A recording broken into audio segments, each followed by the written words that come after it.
Hello friends of functional genomics. Today we're going to teach you a very educational video about how to run gel electrophoresis. So the first step we're going to need to do is we're going to get some agarose because that's the base for what your gel is made out of. So we're going to start, we're going to open up our scale of course. We need to zero it out with this thing because, you know, we can't measure that, but we want to measure our agarose.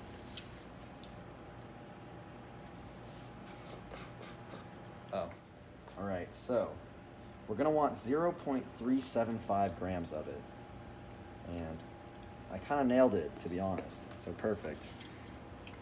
Now, we're going to combine that with 25 milliliters of TAE, which is in this big jug right here.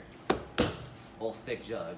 So what we're going to need is we're going to need a flask, and we're going to need a graduated cylinder to measure out our 25 milliliters.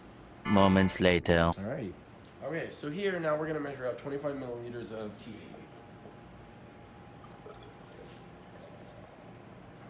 Measure a little bit too much, so I'm going to have to pour a little extra out.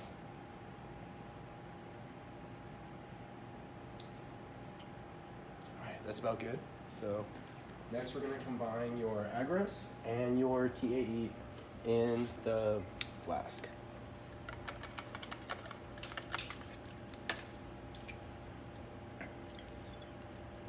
Alright, and you're going to mix it up in there. And then we're going to put it in the microwave for about 30 seconds.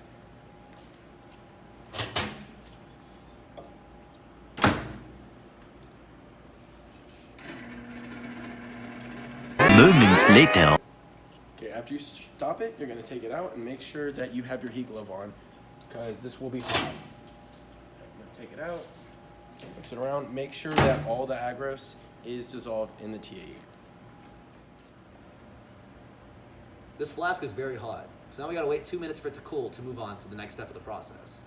2 very boring minutes later. 2 minutes has passed and we're ready to move on.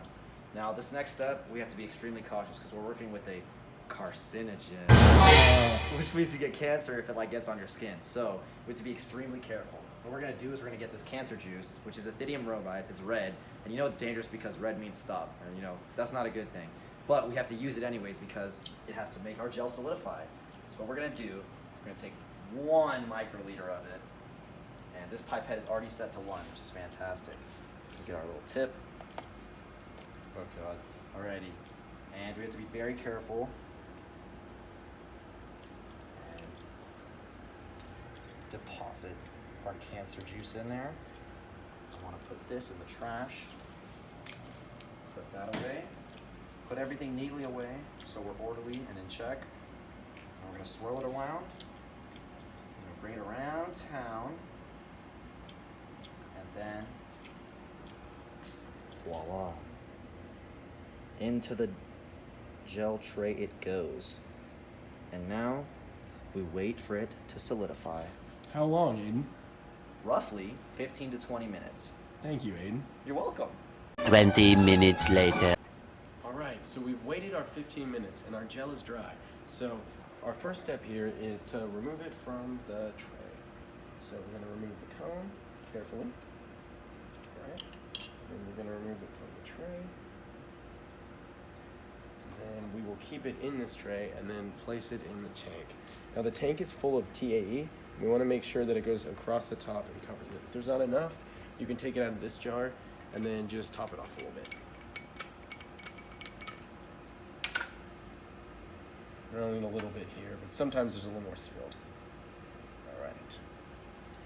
So next step is we're going to grab parafilm and then begin loading the gel.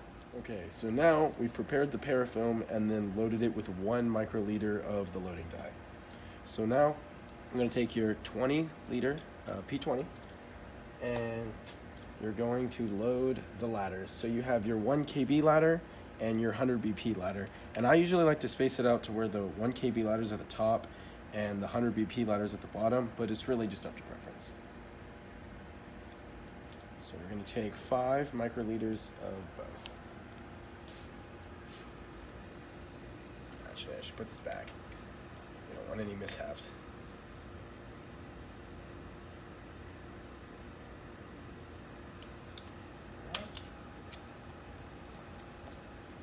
Now it's time for the 100 BP ladder. Not a lot left in here, but we can probably make it work.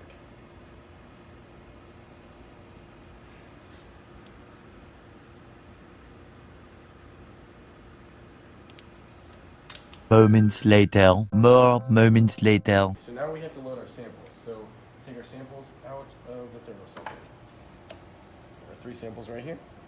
We are running a confirmation PCR right now.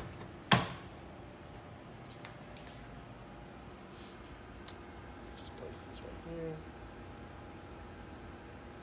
And you're going to want to take about 3 to 4 microliters of your sample and then add it to the 1 microliter of the loading dye and then put in your wells. So, going to want to use the P20 once again. Set it to 3. And then load away to your heart's content. So here's the deletion.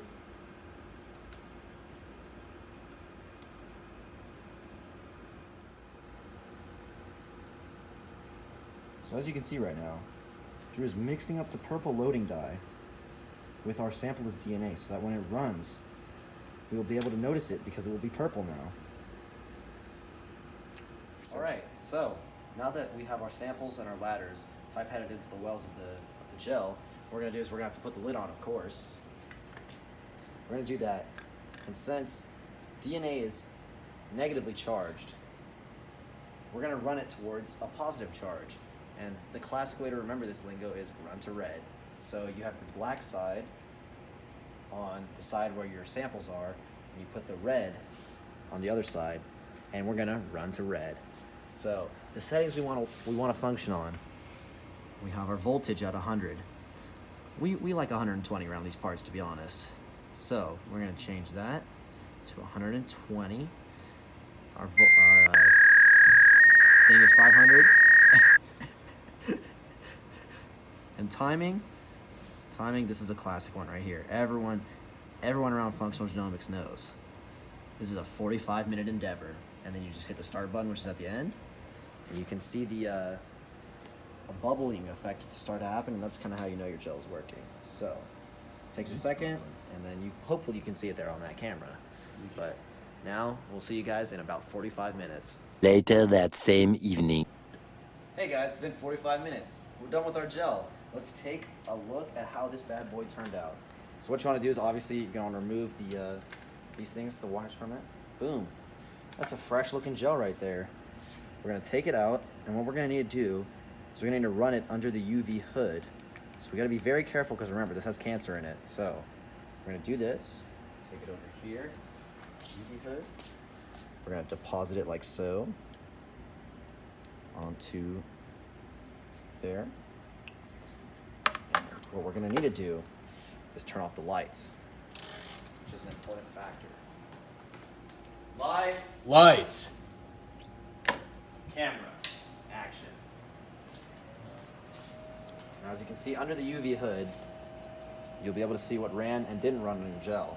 And in our case, nothing ran except the ladders, which is fantastic. But that is how you do gel electrophoresis. Whenever you're done, you're gonna want to deposit your gel into the ethidium bromide bucket. So we will do that, and we wish you guys luck in your time in functional genomics.